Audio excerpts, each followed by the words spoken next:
자, 애니메이션 만드는 것을 간단하게 좀 설명을 해드릴게요. 지금 예제로 만들어 놓은 애니메이션이고요. 여러분들이 이 애니메이션을 만드는 과정을 이제 간단하게 좀 따라 하실 수 있게 과정을 보여드릴게요. 일단 이 애니메이션을 멈추고 지금 이제 작업이 어떻게 되어 있는지 잘 보시면은 이 폴더가 다 하나의 프레임인 걸 알 수가 있어요. 그리고 이 하나의 프레임마다 선과 채색 레이어가 서로 구분이 돼 있고, 그리고 지금 보시면은 이렇게 재생을 할 때 그 프레임의 앞뒤에 있는 프레임의 그림들이 이렇게 투명하게 파란색과 오렌지색으로 비쳐 보이는 거 보이시죠? 이렇게 그림을 그리기 쉽게 앞뒤에 그림이 비치게 하는 효과까지 전부 다 이렇게 어떻게 하는지를 알려드릴게요. 일단은 여러분들이 파일을 누르시고 신규를 누릅니다. 신규 파일을 만들 건데 작품의 용도가 처음에는 아마 일러스트로 되어 있는 경우가 있을 거예요. 이럴 경우에는 맨 오른쪽에 있는 애니메이션을 눌러주시고요. 그리고 카카오 프렌즈의 이모티콘 사이즈인 360, 360으로 해주세요. 그리고 여백은 여기 이제 보시면 파란색의 테두리가 보이실 텐데, 파란색 테두리 선을 저는 이제 너무 좁게 하는 걸 싫어하기 때문에 그냥 10 정도로만 해줬어요. 그러면 그냥 적당하게 보기 좋은 정도로만 있습니다. 아니면 00으로 해주셔도 돼요. 그리고 이제 타임라인을 이제 여러분들이 작업할 공간의 그 시간 타임라인을 지정을 해줘야 되는데, 프레임 레이트는 이제 1초당 8장이 흘러갈 건지 1초당 뭐 12장이 이제 애니메이션이 되게 할 건지를 고를 수가 있는데 1초당 이제 12프레임 정도면 충분합니다. 그리고 재생 시간은 프레임 수로 해도 되고 초로 해도 되는데, 자 1초에 12프레임이니까 이제 1초로 돼 있고, 프레임 수로 하면은 이렇게 12프레임으로 딱 1초 분량만 되어 있는 걸 알 수가 있죠. 이 정도만 있어도 충분해요. 그래서 12프레임 정도만 하고 OK를 눌러주세요. 그러면 이렇게 창이 뜨는데, 아마 이렇게 처음부터 똑같이 뜨지 않으실 거예요. 왜냐면은 타임라인이 없는 경우가 있어요. 그럴 경우에는 창 메뉴로 가서 타임라인이란 걸 찾아서 켜주면 이렇게 타임라인이 떠요. 그리고 타임라인은 꼭 이렇게 세로로 되어 있는 게 아니라 꼭 가로로 이렇게 해주셔야 돼요. 타임라인은 이제 좌우로 이제 프레임을 왔다 갔다 하면서 작업을 해야 되기 때문에 이렇게 좌우로 만들어 주시고요. 자, 1번 프레임이 있고요. 자, 이렇게 타임라인을 이렇게 프레임을 옮겨가면은 자, 1번부터 12프레임까지 이렇게 있는 걸 알 수가 있죠. 그리고 이 애니메이션 하는 범위는 파란색 세로바가 결정을 해요. 그래서 이 파란색 세로바를 여러분들이 이렇게 좁히면은 딱 이 파란색 범위까지만 애니메이션을 합니다. 그래서 이 파란색 바를 조절을 잘 하시면 되고, 1번 프레임에다가 일단은 브러쉬를 가지고 캐릭터를 하나 그려볼게요. 일단 손을 이렇게 올리고 있는 캐릭터를 그리고,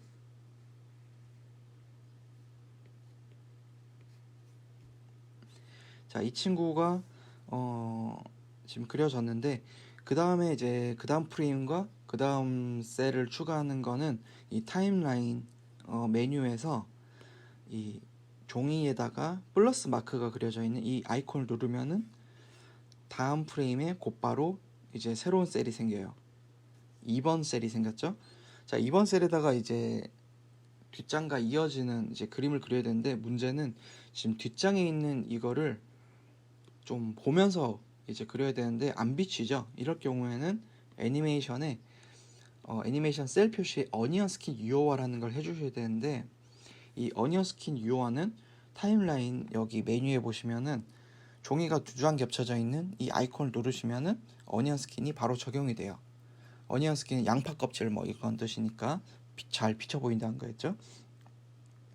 그리고 이제 2번 프레임에서는 이제 1번 프레임 비쳐 보이니까 이제 1번 프레임을 보고 그대로 맨 끝 동작을 그려볼게요.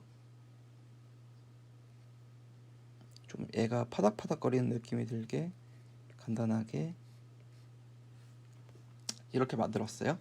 자, 그러면은 지금 1번과 2번 사이에다가 이제 동화를 그려 넣어야 되는데, 지금 1번과 2번이 이렇게 1포인트씩 붙어 있으니까는 이 사이에다가 셀을 추가할 수가 없어요. 그래서 2번 프레임을 선택을 하시고, 2번 프레임이 이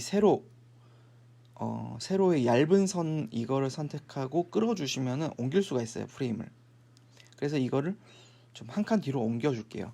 그러면은 2번 프레임에서 셀을 추가할 수가 있어요, 1번과 2번 프레임 사이에. 그래서 이걸 누르면 셀을 추가하니까 이제 1A 프레임이 사이에 들어간 걸 알 수가 있어요. 그러면은 여기에다가 이렇게 사이를 메꿔주는 거죠. 이런 걸 동화라고 해요.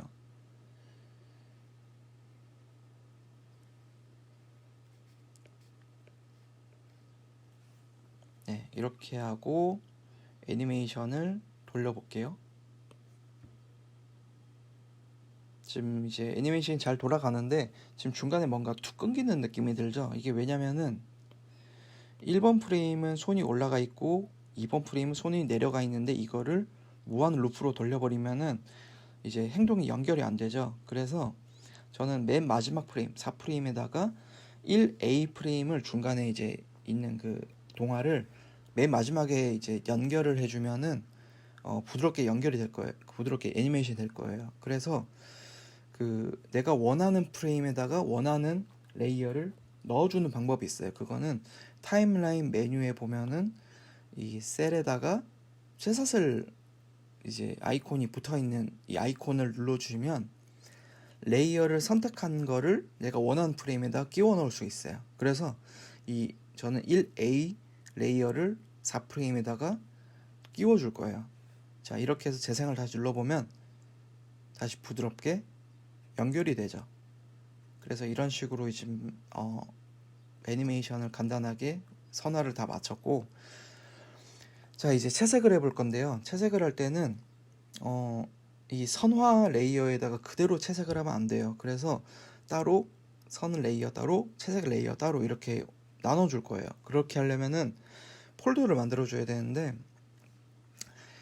자, 레이어 메뉴를 가셔서 폴더를 작성하여 레이어 삽입이라는 이 기능을 써주시면 이렇게 그 프레임에 있는 레이어를 폴더를 만들어서 폴더 안에다 그 작업한 레이어를 넣어줘요, 자동으로. 그래서 나머지 프레임들도 전부 다 폴더를 만들어 줄게요. 자, 이렇게 하니까 자, 1번 프레임도 폴더가 만들어졌고 1A 프레임도 폴더가 만들어졌고 2 프레임도 이제 폴더가 만들어졌어요. 자, 그래서 여기에다가 레이어를 하나씩, 채색 레이어를 다 하나씩 넣어주세요. 레이어를 하나씩 다 넣어줬는데 채색 레이어가 선보다 위에 있으면 안 되죠. 그래서 이걸 하나씩 한 칸 끌어내려 줍니다.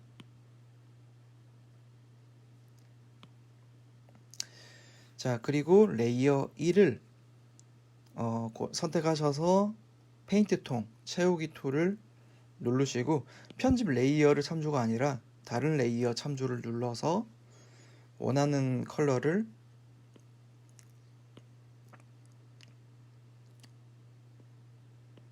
부어주세요.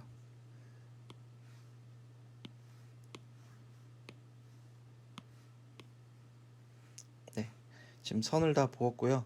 이 상태로 애니메이션을 돌려보면 애니메이션이 이제 채색까지 다 완성이 끝난 걸 알 수가 있습니다. 그리고 여러분들이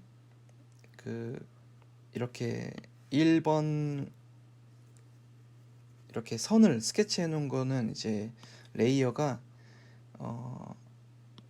신규 레이어를 보시면은 레스터 레이어가 있고 벡터 레이어가 있어요. 근데 지금 우리가 작업을 한 거는 레스터 레이어라고 해서 비트맵 방식이라서 이걸 그림을 크게 느리거나 크게 줄이면은 이미지 파일이 손상이 돼요, 원본이. 그래서 이것을 이제 크기를 줄이든 느리든 원본의 그 퀄리티를 어느 사이즈에서든 그대로 재현을 할 수 있게 해주는 게 벡터 레이어인데, 벡터 레이어라는 걸 이제 새로 하나 만들어 주면은 1번 레이어를 좀 이렇게 불투명도를 낮춰서 이걸 그대로 이제 선을 따주면은 이 벡터 레이어는 어떤 기능을 하냐면 이렇게 펜 작업을 한 것 같지만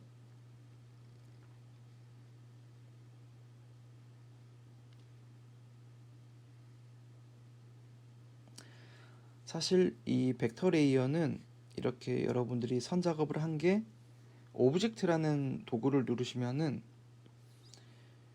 이 벡터 레이어에 작업한 선을 선택해 보세요. 그러면 이렇게 여러분들이 일일이 이런 걸 다 수정할 수 있도록 벡터 방식으로 위치 값이 다 이제 지정이 되어 있는 걸 알 수가 있어요.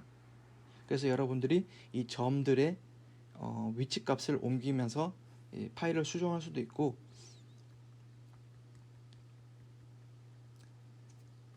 아니면은 여러분들이 오브젝트라는 이 새로운 기능을 하나 더 추가하셔서 여기에서 변형 방법을 뭐 제어점 이동이 아니라 확대, 축소, 회전이라는 거를 선택을 하시면 입모양을 위치를 이렇게 바꾸거나 회전을 하거나 이렇게 여러분들이 좀 원본을 해치지 않으면서 자유롭게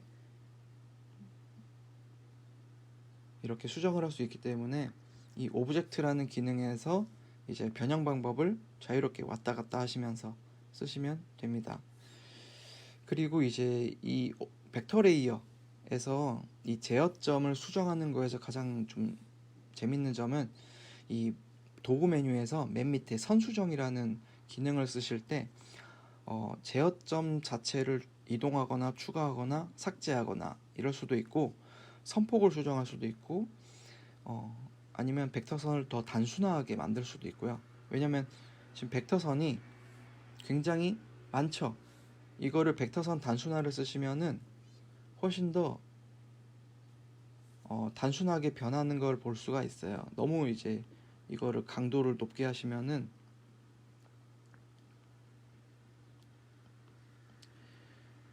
이게 별 차이가 안 나기 때문에, 자, 이렇게 제가 좀 단순화를 시킨 다음에 이렇게 제어선을 눌러보면 제어점이 좀 많이, 개수가 많이 줄었죠. 이게 이제 벡터 단순화의 기능이고요. 이건 단순화를 높일수록 변형이 심해져요. 그래서 이제 단순화는 최대한 낮춰서 쓰는 게 좋고요.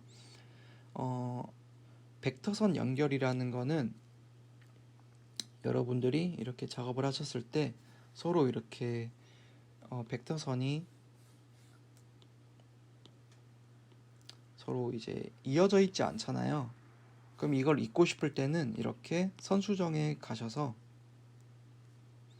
벡터선 단순화를 누르고 이 벡터선 연결을 누르시고, 벡터선 연결의 강도를 좀 높게 하시면 멀리 있는 것도 이렇게 잘 이어지게 돼요.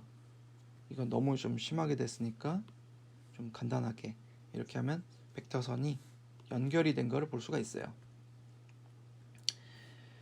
그리고 가장 좀 재밌는 기능인데 선폭 수정이라는 기능이 있어요. 선폭 수정은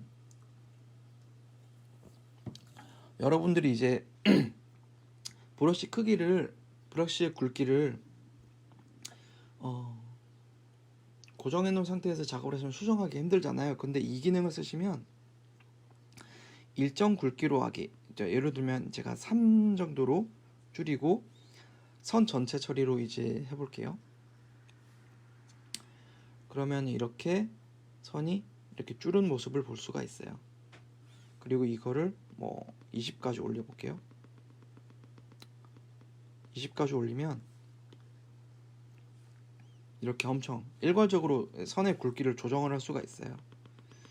그래서 한 5 정도로만 이렇게 하면은 이제 여러분들이 원하는 선폭을 자유자재로 수정을 할 수가 있는 걸 볼 수가 있습니다. 네, 그래서 이제 벡터선에서는 채색이 안 돼요. 여러분들이 이 벡터 레이어를 선택한 상태에서 내가 채우기를 해보려고 해도 이렇게 X 표시가 뜨는 걸 알 수가 있어요. 그래서 벡터 레이어는 항상 이렇게 폴더를 만들어주고 밑에다가 채색 레이어를 따로 만들어주는 게 중요해요. 자, 그러면은 일단 애니메이션을 작업하는 거에서 대략적인 기능들을 다 알아봤습니다. 네, 여기까지 보느라 수고가 많으셨습니다. 그러면은 여러분 안녕.